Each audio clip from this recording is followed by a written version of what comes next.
राधे राधे दोस्तों, एक बार फिर से मेरे चैनल पर आपका हार्दिक अभिनंदन है। दोस्तों, आज मैं आपको प्राचीन नाग पंचमी की कथा सुनाने जा रही हूँ। आपसे विनती है कि आप कथा को अंत तक ज़रूर से ज़रूर सुने। तो चलिए बिना देरी करे हुए शुरू करते हैं। प्राचीन काल में एक सेठ जी थे जिनके 7 पुत्र थे।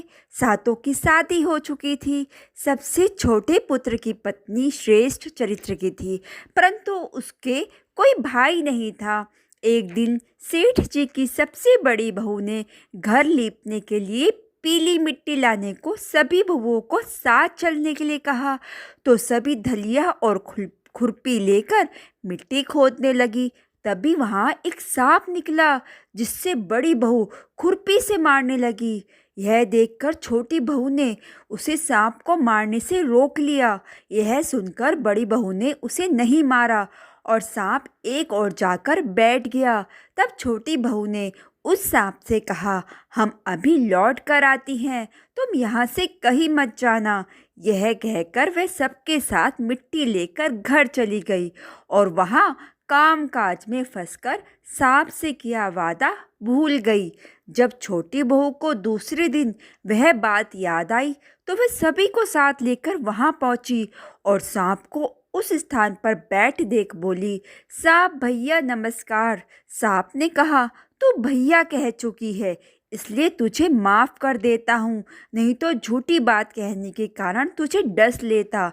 वह बोली, भैया मुझसे भूल हो गई, क्षमा मांगती हूँ। सांप बोला, अच्छा तू आज से मेरी बहन हुई और मैं तेरा भाई, तुझे जो मांगना है मांग ले।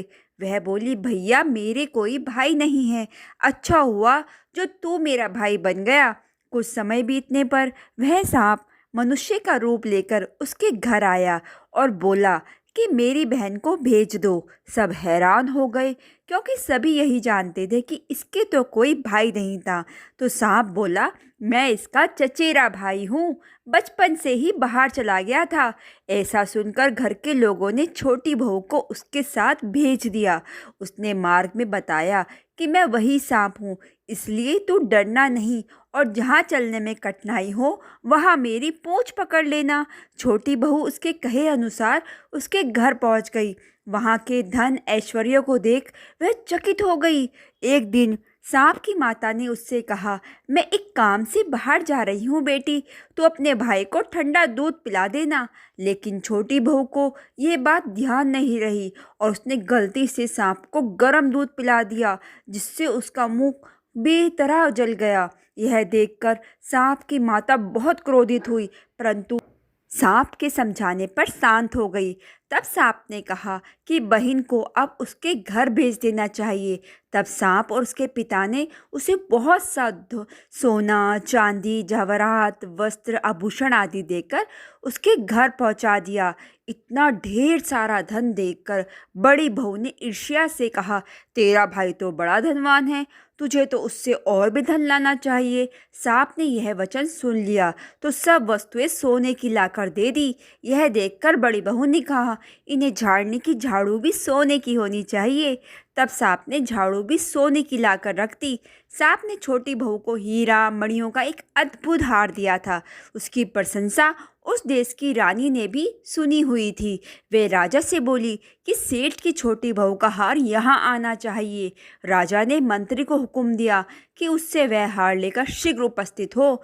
मंत्री ने सेठ जी से जाकर कहा कि महारानी जी छोटी बहू का हार पहनेंगी, वह उससे लेकर मुझे दे दो। सेठ जी ने डर के कारण छोटी बहू से हार मांगकर दे दिया।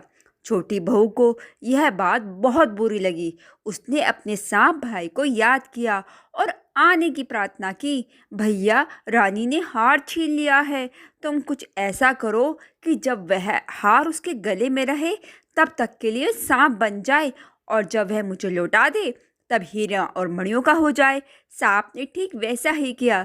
जैसे ही रानी ने हार पहना, वैसे ही वह सांप बन गया।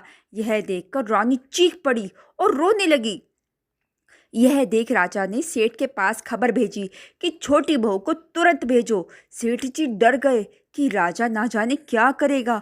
वे स्वयं छोटी बहू को साथ लेकर उपस्थित हुए। राजा ने छोटी बहू से पूछा, तूने क्या जादू किया है? मैं तुझे दंड दूंगा। छोटी बहू बोली, राजन धृष्टता क्षमा कीजिए, यह हार ही ऐसा है कि मेरे गले में हीरो और मणियों का रहता है और दूसरों के गले में सांप बन जाता है। यह सुनकर राजा ने वह सांप बना हार उसे देकर कहा, अभी जरा पहन कर दिखाओ। छोटी बहू ने जैसे ही उसे पहना वैसे ही वो हीरो और मणियों का हो गया। यह देखकर राजा को विश्वास हो गया और उसने प्रसन्न होकर उसे ढेर सारी मुद्राएं पुरस्कार में दी। छोटी बहू घर लौट आई। उसके धन को देखकर बहू ने ईर्ष्या का कारण उसके पति को सिखाया कि छोटी बहू के पास कहीं से धन आया है। यह सुनकर उसके पति ने अपने पत्नी से पूछा कि सही बता, यह धन तुझे कौन देता है? तब उसने सांप को याद किया। बहन को मुश्किल में फंसता देख उसी समय सांप वहाँ प्रकट हुआ और कहने लगा, जो मेरी बहन के आचरण पर संदेह करेगा तो मैं उसे खा लूँगा। यह सुनकर छोटी बहू का पति प्रसन्न हुआ और उसने सांप देवता का सत्कार किया। ऐसी मान्यता है कि उसी दिन से नाग पंचमी का त्यौहार मनाया जाने लगा और स्त्रियां सांप को भाई मानकर उसकी पूजा करती हैं। तो दोस्तों, कैसी लगी आपको नाग पंचमी की ये कथा? आपको ये कथा अच्छी लगी हो तो प्लीज़ लाइक कर दीजिएगा और मेरे चैनल को सब्सक्राइब करना बिल्कुल मत भूलिएगा और अपने दोस्तों और रिश्तेदारों में भी ये कथा ज़्यादा से ज़्यादा शेयर कीजिएगा। राधे राधे।